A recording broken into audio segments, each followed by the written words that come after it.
questa chiacchierata, grazie per essere qui intervenuti. Sono Alessandra Casale, avrò il piacere con Antonella Sciacchetti, che è una stella del giornalismo, dai, anche veramente, sì, assolutamente. Siamo molto contenti di potervi far avvicinare a questo lavoro di Paolo Cera, che non è nuovo alla scrittura perché ha già pubblicato un altro libro, Grappa velenosa, molto divertente, che vi consigliamo poi di leggere chiaramente, con i toni sicuramente molto diversi dalla Tela di sabbia, ma che mantiene, e questo poi ne parleremo anche con Antonella e con Paolo, la stessa attenzione al particolare e alle veramente pennellate di vita. Paolo Cera è un autore molto attento al dettaglio, le cose che arrivano al lettore sono sicuramente delle immagini solide di quello che i personaggi sono, e questo veramente viene trasmesso in modo molto chiaro. Volevo appunto passare un attimo la parola a Antonella per un piccolo saluto e chiederti anche come ti sei avvicinata al libro di Paolo, e cosa ti ha lasciato, in quale modo hai scritto anche la prefazione, per cui volevamo sapere se potevi addirittura leggercela o insomma, raccontarci qualcosa in merito a questo. Quando trovo una lettura così scorrevole e contemporaneamente con un potere nella grazia della semplicità di colpirti, io rimango impressionata. E allora non è importante che mi ricordi Nicodoco che usciva, dove andava e che cosa accadeva, quanto quelle pennellate di attenzione al particolare, ai luoghi, ai profumi, agli odori, che lui riesce con questa sua semplicità che gli è propria, che magari poi stilisticamente la cifra la potrai anche cambiare negli anni, no? Come accade per tutti gli autori, e lui riesce a dare in La tela di sabbia.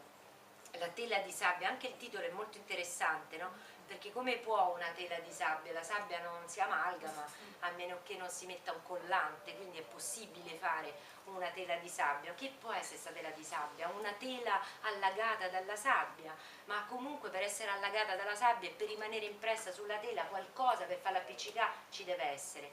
E allora perché questi granelli, che sono le sue quotidiane attenzioni e quelle dei suoi personaggi alla vita, al racconto, che è uno solo dei tanti racconti possibili, questo l'ho scritto anche non è una storia che tu dici, pensa che storia vincente, ci si può fare un film, ci si può fare un film, però non perché è una storia vincente, perché ha uno sguardo interessante. Possiamo dire che il tuo libro è una storia d'amore tra due persone, del protagonista con se stesso, un viaggio che fa per riscoprirsi? Sì, apparentemente è una storia d'amore, perché ovviamente c'è una storia d'amore, però la storia d'amore fa da sfondo a tutto un altro tipo di percorso che il protagonista fa dall'inizio all'ultima pagina, per non ritrovare se stesso, ma diciamo proprio per trovare se stesso, perché la storia praticamente si svolge in 24 ore, dalla sera del suo compleanno del protagonista fino alla sera successiva, e in tutte queste 24 ore, attraverso vari flashback, noi scopriamo tutta la sua vita fino a quel punto, quindi scopriamo quello che è stato, la sua nascita, la sua infanzia, la sua famiglia.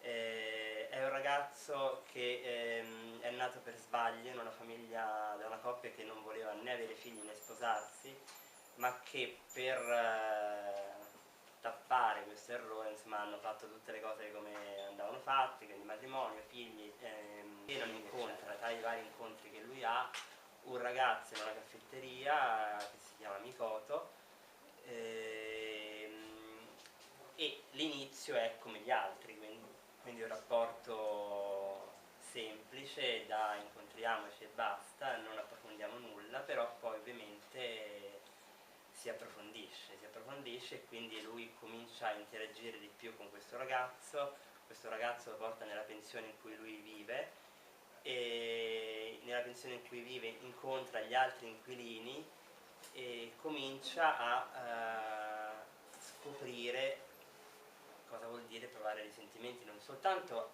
affettivi, sentimentali, d'amore verso verso Mikoto, ma anche verso gli altri inquilini, i problemi degli altri inquilini che avranno a loro volta. All'inizio non volevo, come sempre. Avevo l'abitudine a non legarmi ai tipi che frequentavo. Di alcuni non mi interessava nemmeno sapere il nome o cosa facessero nella vita. Per me erano incontri, corpi che scaldavano il mio come avrebbe fatto un Kotatsu, solo con maggiore passione. Non intendevo avere relazioni, non sapevo gestire i miei sentimenti, figuriamoci combattere con una cosa a due. Tu che mi mostri come sei fatto, io che ti mostro come sono fatto, tu che accetti i miei pregi e difetti o che faccio lo stesso con te. Troppo complicato. Non è detto che una persona sia costretta per forza a impegnarsi seriamente con qualcuno. Conoscevo uomini e donne molto più grandi di me che ancora si divertivano parecchio, perché era quello lo stile di vita che avevano deciso di adottare e nel quale, come in un mare limpido, volevano nuotare. Anch'io sapevo nuotare da solo, senza bisogno di aiuti o di qualcuno che mi riportasse a riva.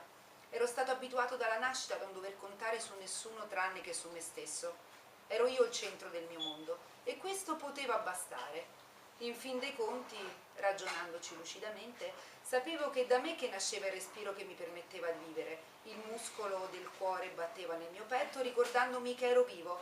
Erano le mie gambe a farmi scendere le scale di casa e salire anche sulla metropolitana. Dunque, la sfera vitale non era attorno a me, era tutta dentro di me. Non c'era necessità di un altro, perché questo altro non avrebbe controllato che respirassi, che il mio cuore battesse, che le mie gambe si muovessero fino a destinazione, senza essere tacciato da sociale, perché i miei rapporti interpersonali li avevo quotidianamente. Tuttavia non sentivo l'esigenza di eleggere tra tanti una persona sola a cui donare i miei respiri, i miei battiti, i miei passi. Poi arrivò Mikoto, le sue tele, la sua stanza, la chiave.